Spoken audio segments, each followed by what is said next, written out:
Yo! Yeah! Good day po sa inyo lahat and it's your boy Beda. Welcome back to my another unboxing video. So, yun. Yeah! Syempre, astiguli ito. Bali, first of all, thank you so much po pala sa inyong lahat, sa mga nag-subscribe po sa akin, sa channel ko po na Chelda TV. And thank you so much po pala din sa inyo sa mga nag-nood po ng videos ko, pati na rin po sa mga sa mga nagko-comment. Thank you so much po sa inyo lahat. Thank you. Super thank you po. Ayun, and super yeah. Simulan natin to. Teka lang. Thank you po kay Deez tsaka kay Princess kasi sila po yung gumawa ng intro ko. And thank you. At syempre sa anak ko, AG, anak, I love you. Tata always love you. So, shoutout po sa inyo lahat. God bless po sa inyo lahat. Thank you. At simulan na natin. Bali, ayun. My Hero Academia na The Amazing Heroes Volume 20. Naman po, na si Shota Aizawa, si Aizawa Sensei. Diba? So, ayun. Buksan na natin.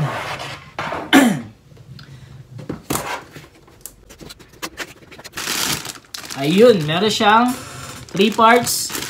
Lower body, upper body, at saka yung stand niya.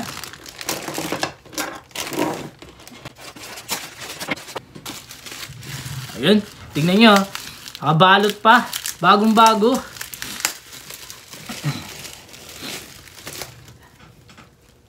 Ayun, grabe ang ganda ng mukha. Kopyang-kopya. Kuhang-kuha. Bali, ayun. Pagdikitin natin. Ayan po, ganyan siya. At yan. Yeah. Bali, nakukuha po to sa Crane Game. Wow. So, buksan natin. Buksan natin. Pagdikitin natin. Let's bolt in. Ten. Yun. Ten. Oops.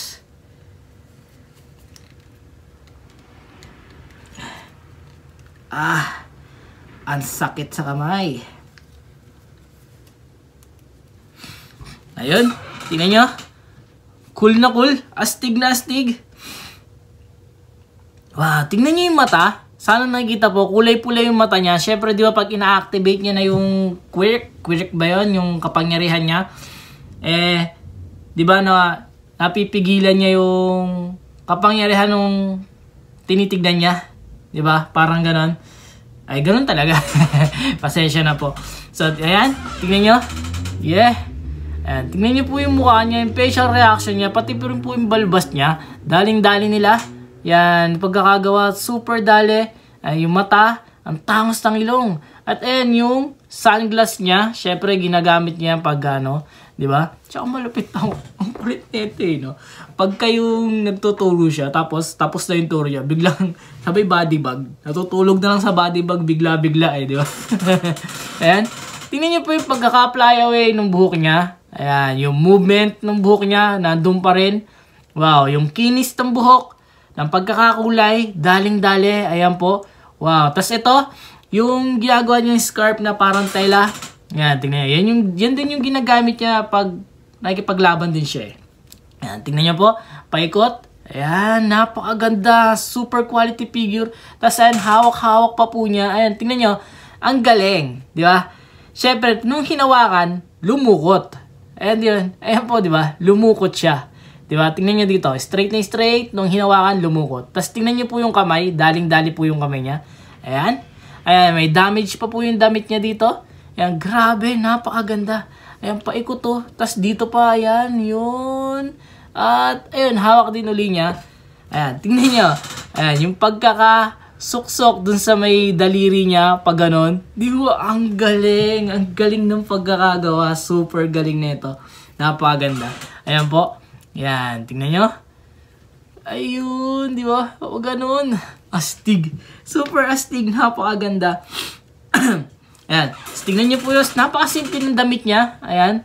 Long sleeve lang siya na polo shirt. Parang polo shirt, ganyan. Ayan. Yung lukot. At ayun pa. Tapos may damage pa doon. Tingnan nyo yung kamay, di ba? Para talagang kamay ng tao. Di ba? Wow. At doon pa. Tingnan nyo yung likod. Ayan. Wow, tingnan nyo to, yung lukot nyo. Ayan. Sa lower body naman yung belt niya, ayan, ganun pa rin. Napakaganda. ng quality ng pagkakagawa sa kanya. Super. tulad nga sabi ko, kung gusto mo talaga magkaroon ng collection na ganito, tapos wala kang budget, konti lang budget mo, sobrang nipis ng budget mo, grabe, ang mura nito. Kung gusto mong kompletuhin yung karakter sa My Hero Academia, kasi parang sikat na sikat yung My Hero Academia sa atin dyan sa Pilipinas eh. Sa mga kabataan ngayon. Syempre, tulad ko ako, Dragon Ball, kinalakihan ko Dragon Ball hanggang sa Naruto, One Piece, ayan, Slam Dunk, at iba-iba pa, marami pa. Ngayong era, My Hero Academia, hindi po ba? Talagang parang sikat siya eh. Ngayon, ay dun po kitang-kita yung litid doon na nababalutan kasi nung scarf niya eh, yung tela. Ayan, tingnan niyo po, yun.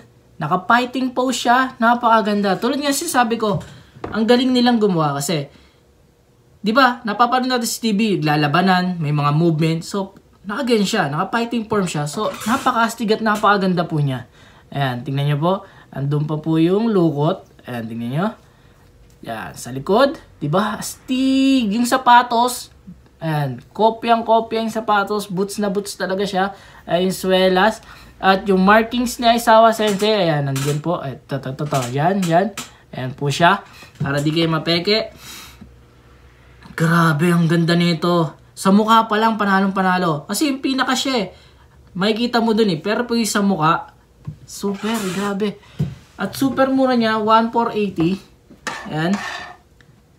At ito yung kanyang stand.